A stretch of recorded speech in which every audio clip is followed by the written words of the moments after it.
This is Anthony Rivera from Ringside Rumble Radio. Anthony the Ant-Man alongside Keith Logan the Loganator. And before we start the show, we'd like to send our condolences and actually do this show in memoriam to the late, great Chyna, big professional wrestler and revolutionary for the women's division. Chyna, this show is for you.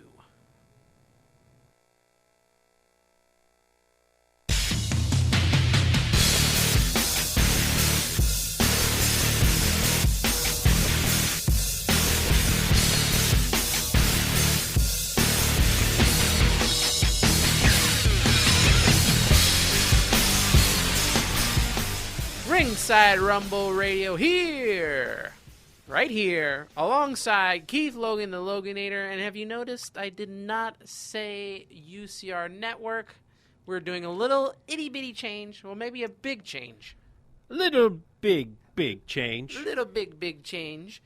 And it's just Ringside Rumble Radio, no more UCR Network. We had, UCR Network came up as it was supposed to be something that we wanted to do together, a big thing where we combine a couple of combat sports together, and we just, time constraints never allowed us to do it. We both have jobs that, take up a lot of time, so we thought we'd just do something that interests us the most, and that's professional wrestling, man. Yes. So we are Ringside Rumble Radio. We are still on Spreaker.com and free on iTunes. And just the other day, I don't know if you got my text message, I filled out the application, so hopefully soon we will be on TuneIn Radio app. Let's do a Ringside Rumble Radio. We're still going to bring you the best in professional wrestling. Professional wrestling, all of wrestling. Not just wrestling that is well known, but independent wrestling too. We have a special guest later on, Prince Akkanatan. Yes, independent wrestler. He will be on later in the show, and we talk about also. Well, we'll get into that later.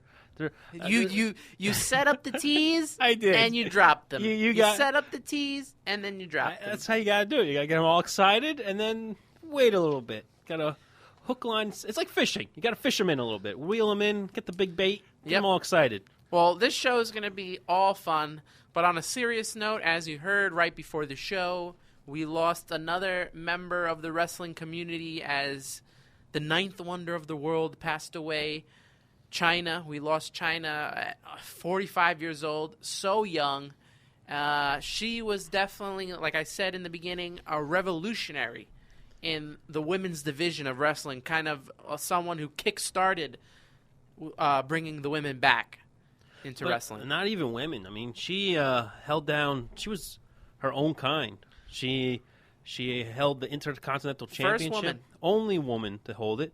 She also was in the Royal Rumble, first woman to be in the Royal Rumble. That's where the first woman came in. I'm sorry. So she was, as I said, a pioneer for not just only the women's division, but herself. She broke a lot of barriers, and when the ball was given to her, she ran with it, and she ran with it as far as she could. She even almost was the number one contender for the World Heavyweight Championship back in '99, going into SummerSlam, and then that whole debacle came in, and then she lost to, I believe it was Mick Foley, Mankind, and then it turned out to be a triple threat with Stone Cold, Triple H, and Mankind. So, yeah, she could have been the World Heavyweight Champion as well. But we got to see her as an Intercontinental Champion. It's very sad because, like we said before, very young. They're just all, we're losing all these guys way too soon. I mean, a couple years ago, we lost the Ultimate Warrior. Before that, Randy Savage. Then we go to last year, we lose Dusty Rhodes. We lose Roddy Piper. Now, coming to this year, Chyna, who is kind of, to me, I think this is the first person from the Attitude Era of note that we've lost. We lost the other few. I mean Crash Holly too. But Test. But Chyna is probably the biggest star. I would agree with you on that 100%. But when I saw the news, it kind of the first thing I saw when I woke up. I wake up in the morning. I check my phone. I usually go on Facebook. The first thing I saw on Facebook, and it gave me. I'm getting goosebumps now talking about it. Was Mick Foley's post talking about how his eyes were filled. He couldn't stop heaping and weeping, and Joni Lawler was gone. Chyna, because he had a special bond with Chyna.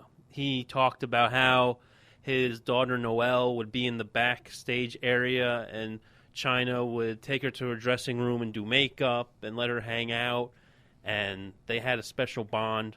And let's be real, any wrestling fan who watches it on a regular basis, who grew up watching the Attitude Era, this kind of hits home to you because you watched every week. You had them in your televisions. You had them in their living room, in the family room, in the bedroom, wherever it was you were watching wrestling. And you kind of became, it was almost like another family, I guess you could say. So this is kind of like losing a piece of your family, kind of, if you think about it in the wrestling world. That's how I look at it. I don't know about you yourself, but it really hurt because she had all these demons for so long, and it seemed like she was getting her life back on track.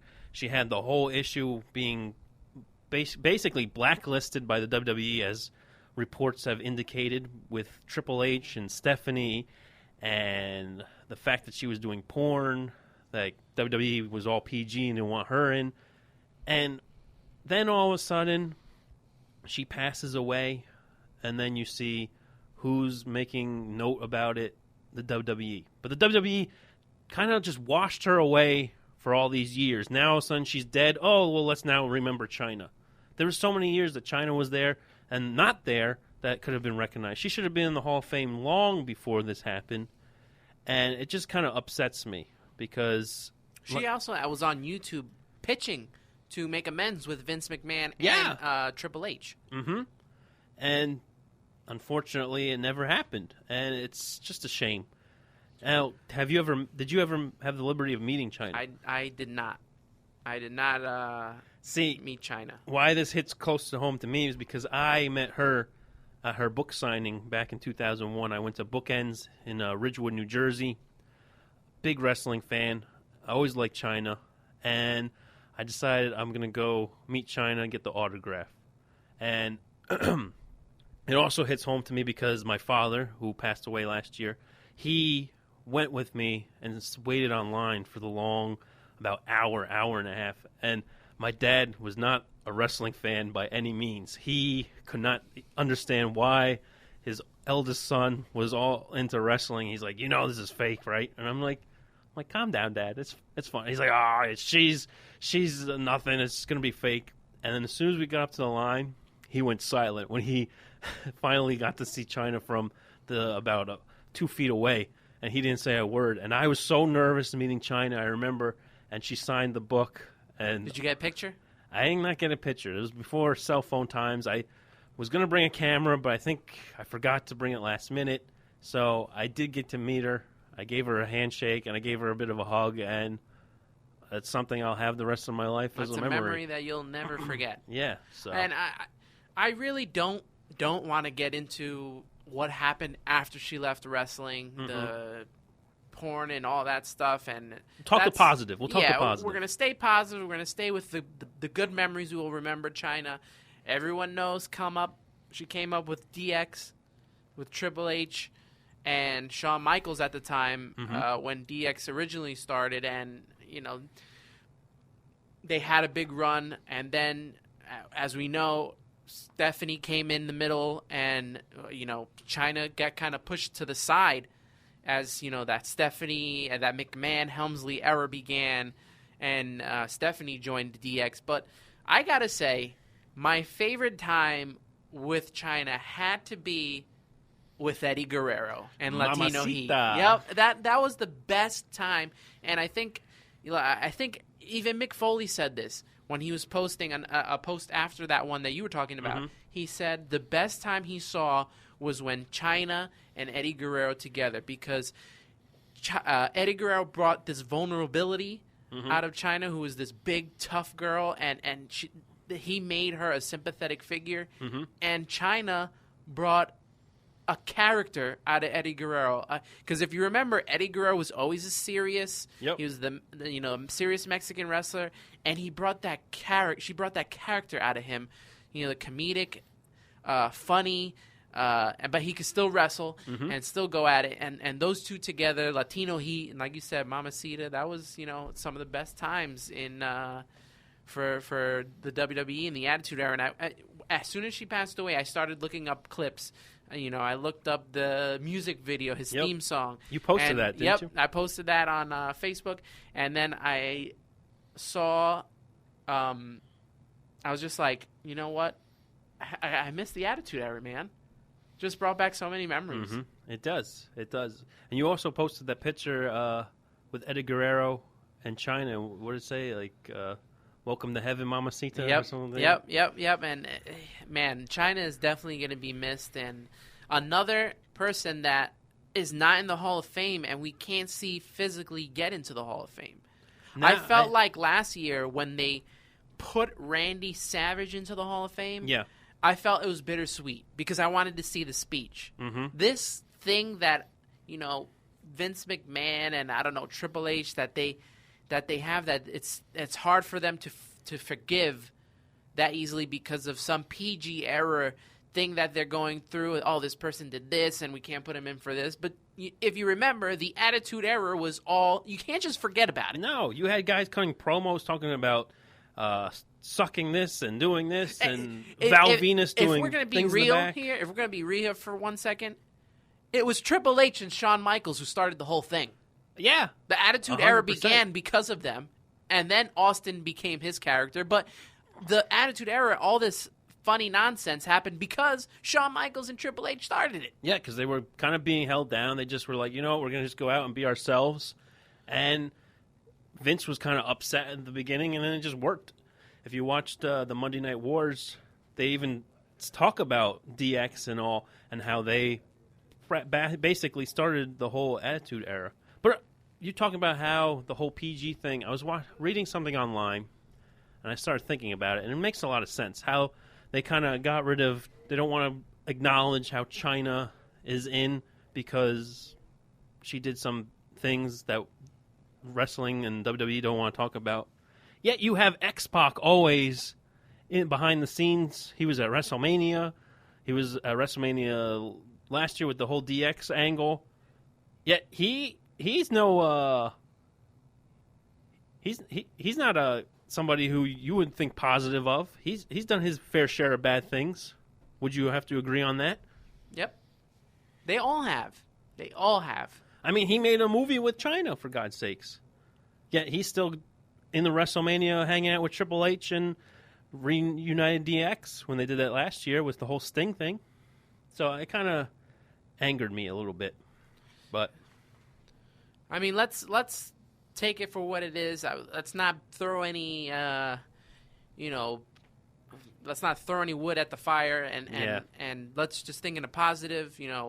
We're really gonna miss Chyna and all her contributions to the ring. It will never be forgotten, and just another star, another wrestling star up in the heavens, making that big WrestleMania.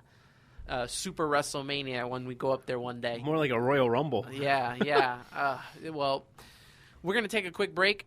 When we come back, we have Prince Akkanatan with us, and we'll be interviewing him, getting his thoughts on the wrestling scene and his career in independent wrestling. And we'll also touch on what happened on Monday Night Raw, what's going on with the possible Bullet Club coming together, and a new NXT World Heavyweight Champion has been crowned. We'll get into that as well. This is the Ringside Rumble Radio. I was going to say UCR Network. Guys, you're going to have to bear with me, okay, because it's going to take a while to get used to not doing that anymore. But you're listening to Ringside Rumble Radio on Spreaker.com and free on iTunes.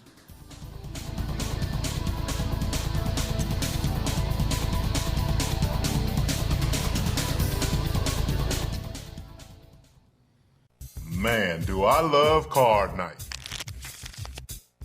You ready, boys? You got a king? Go!